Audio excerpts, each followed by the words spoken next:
Good morning friends, আজকে আমরা চললাম একটা নতুন সফরে। মোস্ট প্রবাবলি আমরা কোথায় যাচ্ছি এক্স্যাক্টলি ঠিক জানি না, তবে NH6 ধরেই আবার আমাদের পুরনো রুট ধরেই যাব কোনো একটা গন্তব্যে। দেখা যাক, সঙ্গে থাকুন। হয় অরণ্য বা শুভ। আবার সেই পুরনো NH16 ধরেই আমরা চললাম। NH16টা কোনোভাবেই আমি ছাড়তে পারছি না, যখনই যাচ্ছি NH16 ধরেই এগোতে হচ্ছে। চলুন আমাদের সাথে। চলে এসেছি বাগদা বিচের রাস্তায়, চারিদিকে সব চিংড়ি মাছের ভেড়িতে ভর্তি, চাষ হচ্ছে।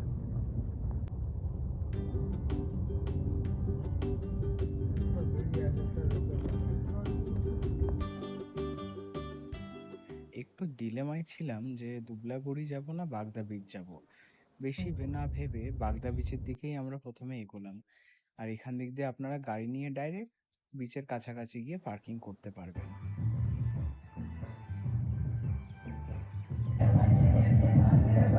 কৃষ্ণ পুজো হচ্ছে, ভাসান হচ্ছে।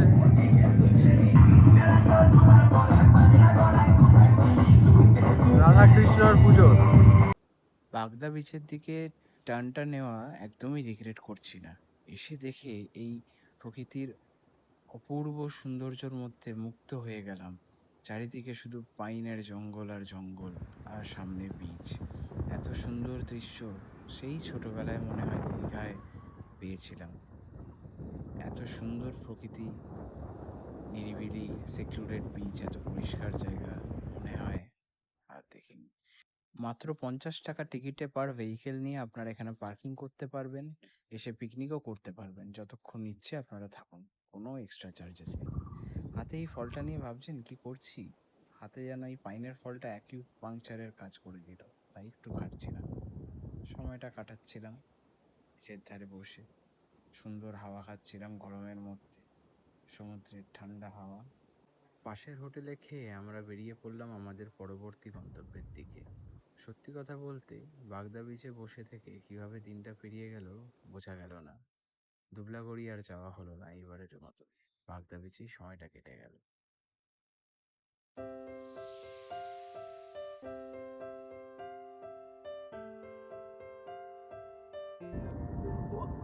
কি সুন্দর রাস্তাটা সেজেছে চারিদিক থেকে, কৃষ্ণচূড়া রাধাচূড়া গাছে ভর্তি, একদম চকচকা হাইওয়ে।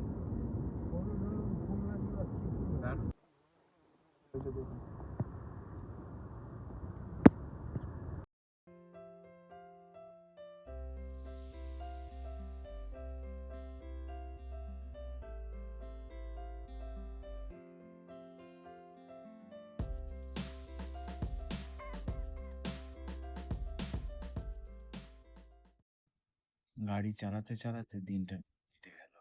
এত সুন্দর লাগছে এই সূর্যাস্তটা, কি করে বোঝাবো। ইস্টার্ন ঘাট আর সূর্যাস্ত, সাথে আমি বিহাইন্ড দ্য হুইলস। তো এখানে এসে থাকলাম, জায়গাটার নাম হচ্ছে KK রিসর্ট পন্থনিবাস।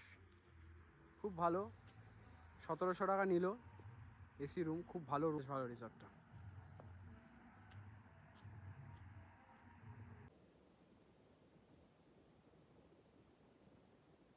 সকাল সকাল উঠে পঞ্চলিঙ্গেশ্বরের উদ্দেশ্যে আমরা হাঁটতে বেরিয়ে পড়লাম। বেশি দূর না, সামনেই এখান থেকে, ওই রাস্তা থেকে আমরা এসেছি গাড়ি চালিয়ে। আর এই দিক থেকে আমরা, বাঁ দিক থেকে আমরা এগোবো পঞ্চলিঙ্গেশ্বরে।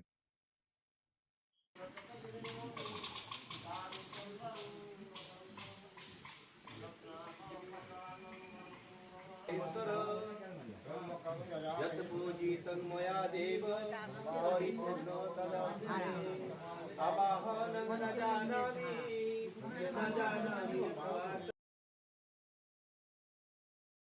সকাল সকাল পঞ্চলিঙ্গেশ্বরের দর্শন করে হোটেল থেকে চেক আউট করে আমরা বেরিয়ে পড়লাম নীলগিরির উদ্দেশ্যে। নীলগিরি বেশি দূর নয় এখান থেকে, সামনেই রাজার বাড়ি আছে, জগন্নাথ মন্দির আছে এখানে দেখার জন্য। আপনারা নিশ্চয়ই ঘুরে যাবেন, অতি অবশ্যই, খুব মন্দির, সুন্দর জগন্নাথ লাগবে। মন্দিরের এই ডান দিক থেকে এগিয়ে চলে এলাম, এসেই এখানে সামনে বাঁ দিকে দেখতে পাবেন, এখানে শিব মন্দির সংলগ্ন রাজার বাড়ি এখানে।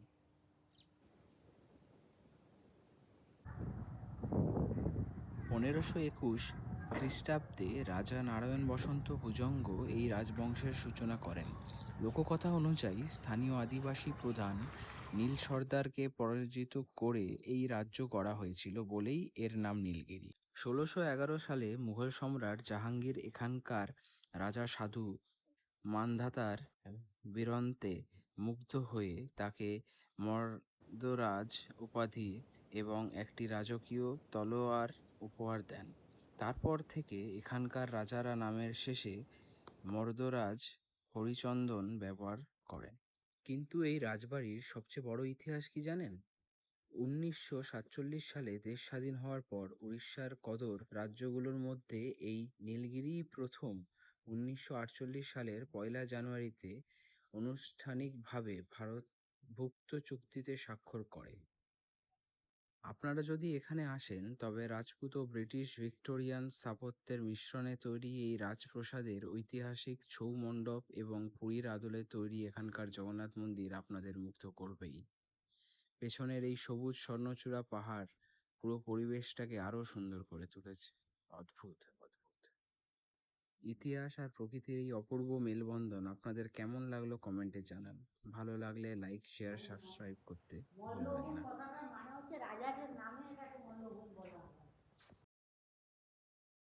নীলগিরি ঘোরার পর প্ল্যান করলাম একটু কুলডিহার জঙ্গলের সাফারিটাও করে নেব।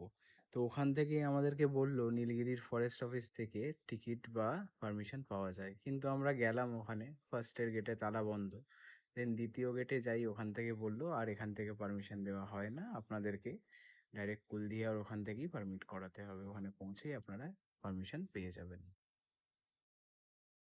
এই রেচারি চকটার এখান থেকেই আপনি মানে একটা চৌমাথা টাইপের, এখান থেকে ডান দিকে গেলে আপনি জগন্নাথ মন্দির, রায়ের বাড়ি, আর ওখান থেকেই বাঁ দিক দিয়ে চলে গেলে ঋষিয়া ড্যাম।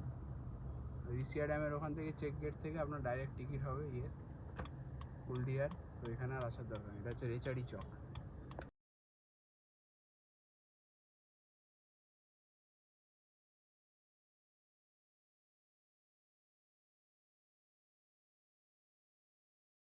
উড়িষ্যার রাস্তায় এই জঙ্গল এত অপূর্ব, মানে আপনাদেরকে কি করে বলে বোঝাবো। আমাদের ঝাড়গ্রাম চিল্কিগড় যাওয়ার পথেও ঠিক এরকম জঙ্গলই পড়ে।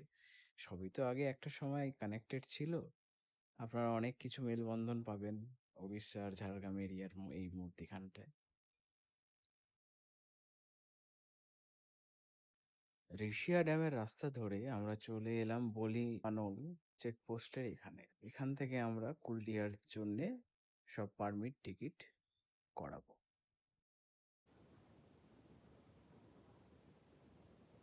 বলিয়ানল চেকপোস্ট থেকে আমরা 40 টাকা পার পার্সন আর 200 টাকা আমাদের ভেহিকেলের জন্য টিকিট কেটে বেরিয়ে পড়লাম।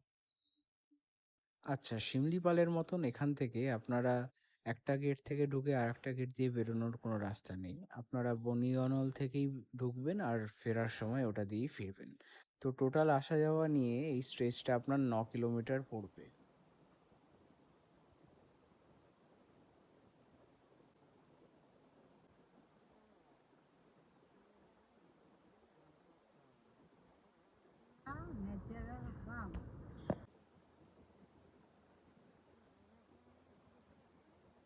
সত্যি কথা বলতে কুলডিহা খুব একটা মনোরম লাগলো না, তবে হ্যাঁ, জঙ্গলের মধ্যে গাড়ি চালাতে পারবেন, এটা একটা আপনার ভালো লাগবে।